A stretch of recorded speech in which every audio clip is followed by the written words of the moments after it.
Yes मैंने इस्लाम कबूल किया है। अशहदु अल्ला इलाहा इल्लल्लाह व जो इंडियन कह रहे हैं उनको मैं खुद जीती जागरी बोल रही हूँ कि मैं सही हूँ, खुश हूँ अपनी जिंदगी में। पूरे भारत में हाहाकार, कल की अवतार का मलेच्छ संहार, भविष्य मलिका 2024। होइबे पोठाण बेसी एथु प्यूछ ता करीब, किसल जाई पुला एड़ी होइब आणपू ऐसा, बेकारे नथी बा माड़ा लुंगी पिंडी बेटी, दौड़ुत दौड़ल जाई फूला देख सबरे हिबन रड़बा। अर्थात मुसलमानों की संख्या ज्यादा हो जाएगी, इसमें अच्युत्य भला क्या कर पाएगा। इनका ऐसे ही अंत हो जाएगा, गले पर नहीं होगी माला, लुंगी पहनने वाले दिखेंगे ज्यादा, देश भर में हो जाएंगे ये मुल्ला। सीधे शब्दों में कहें तो सैकड़ों साल पहले लिखी यह भविष्यवाणी भारत के लिए चेतावनी है, जो ये बताती है कि भारत आने वाले समय में इस्लामिक राष्ट्र बन सकता है, जहां हजारों लुंगीधारियों के बीच एक तिलकधारी होगा। पूरे देश में मुसलमान ही मुसलमान भर जाएंगे। और अगर आप इस भविष्यवाणी को लाइटली ले रहे हैं तो जरा इस रिपोर्ट पर नजर डालिए।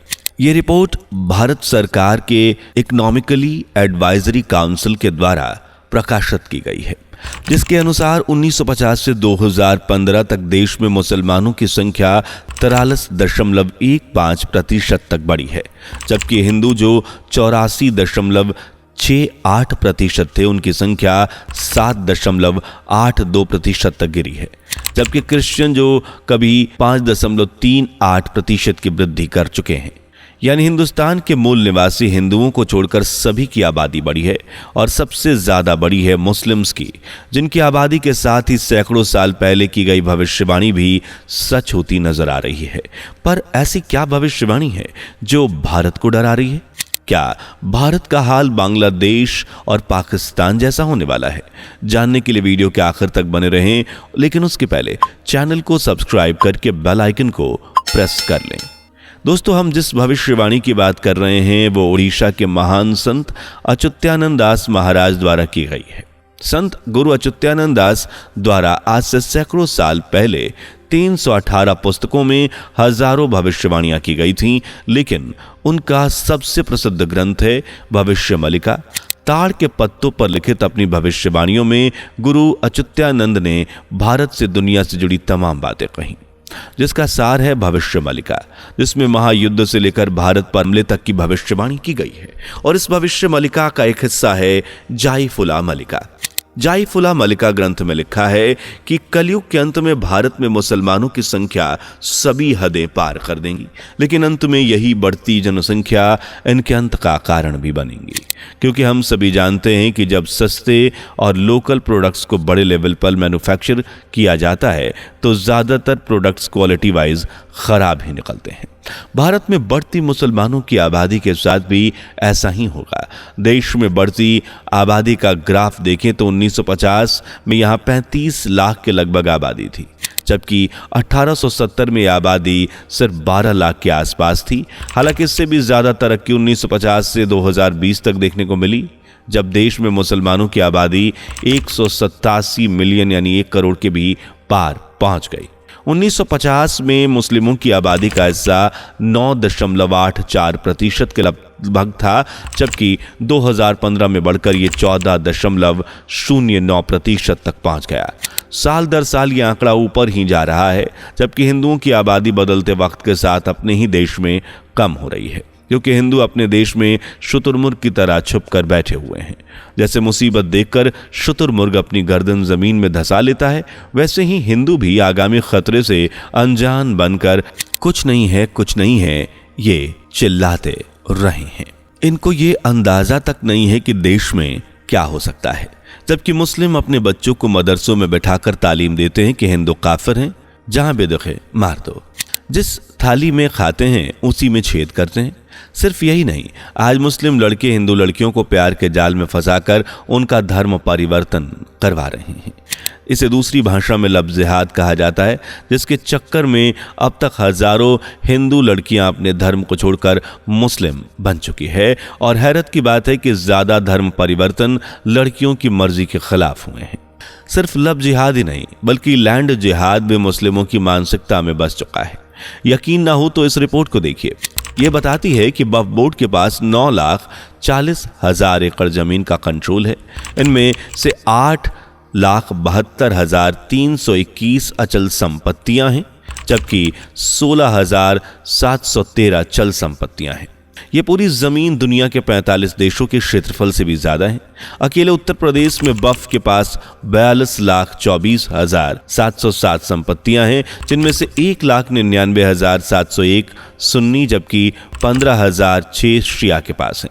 इसके बाद बंगाल में वक्फ के पास 80,480 और तमिलनाडु में 60,223 संपत्तियां हैं। मतलब इतनी जमीन पाकिस्तान, बांग्लादेश, अफगानिस्तान जैसे मुस्लिम देशों के मुस्लिमों के पास भी नहीं होगी जितनी भारत के वक्फ के पास है।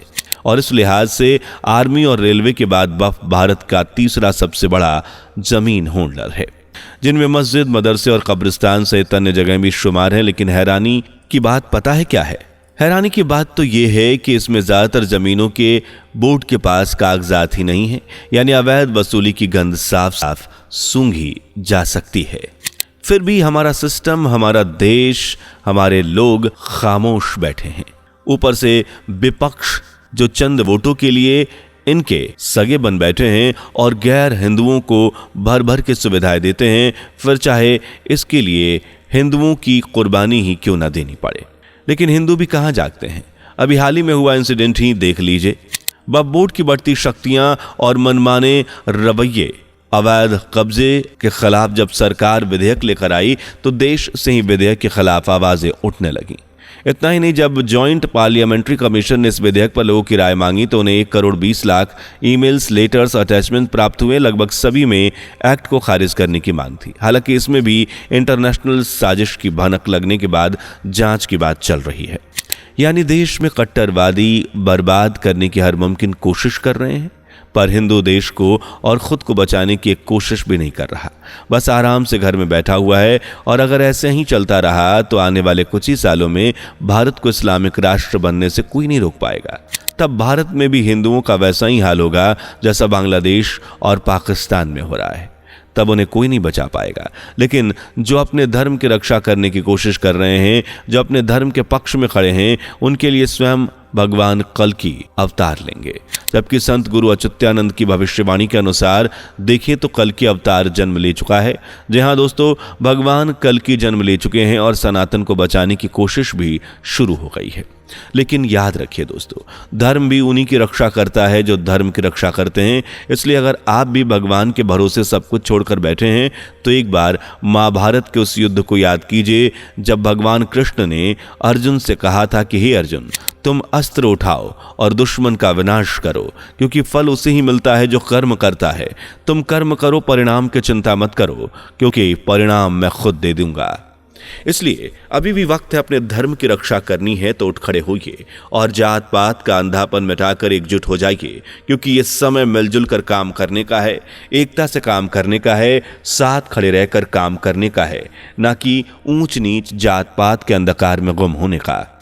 भारत को हिंदुओं की जरूरत है और हिंदुओं को एक साथ खड़े होने की। इसलिए कट्टरवाद के खिलाफ आवाज बुलंद कीजिए, वरना ये आपको अपने ही देश से निकाल फेंकेंगे। अब आप खुद ही सोचिए कैसा लगेगा जब सालों से बसे बसाए आपके घर में कोई घुसपैठिया आकर दादागिरी दिखाए और कब्जा कर ले। आपका बेटा हिंदू होने के बाद भी जिहादियों के बहकावे में आकर नमाज अदा करे। आपकी बेटी एक गैर हिंदू, खासकर कट्टरपंथी व्यक्ति के साथ संबंध बनाए। ये सब ना देखना पड़े, इसके लिए जरूरी है कि आज जाग जाओ, वरना आने वाला समय बहुत बुरा होगा। हालांकि कहते हैं कि पाप का घड़ा कभी ना कभी भरता जरूर है और भरकर फूट भी जाता है। भविष्यवाणी के अनुसार मुस्लिमों के साथ भी ऐसा ही होगा। जैसे जैसे ये अपनी संख्या गलत तरीके से बढ़ाएंगे, वैसे वैसे इनका अंत भी नजदीक आ जाएगा। इनका अंत अंतिम महायुद्ध के साथ ही हो जाएगा।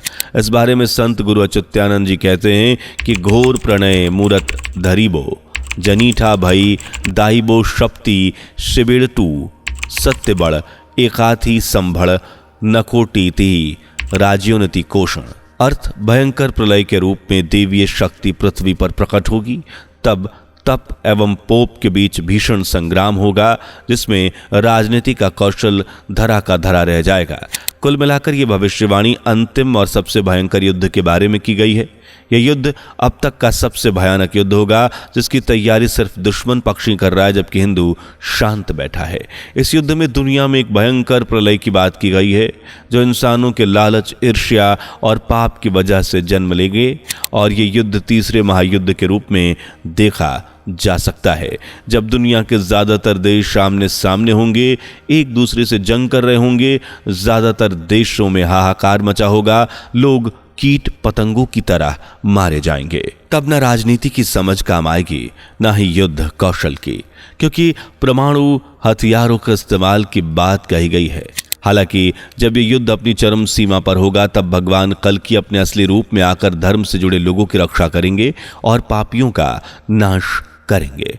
देखते ही देखते इस्लाम का अंत भी हो जाएगा, जिसका कारण कोई और नहीं बल्कि मुस्लिम ही बनेंगे, जो एक दूसरे को मारकर अपनी शक्तियां स्थापित करने की साजिश रचेंगे। अंतिम युद्ध में पापियों के अंत के बाद दुनिया में एक बार फिर सनातन को स्थापित किया जाएगा, लेकिन तब दुनिया की आबादी बहुत कम रह जाएगी। पर अगर आप चाहते हैं कि आपका भारत बचा रहे, भारत में हिंदू बचे रहे, तो अपनी आवाज बुलंद कीजिए और एकजुटता दिखाइए। आज की वीडियो में बस इतना ही, लेकिन वीडियो पर अपनी राय जरूर बताएं और हिंदुओं की उदासीनता पर भी टिप्पणी करें।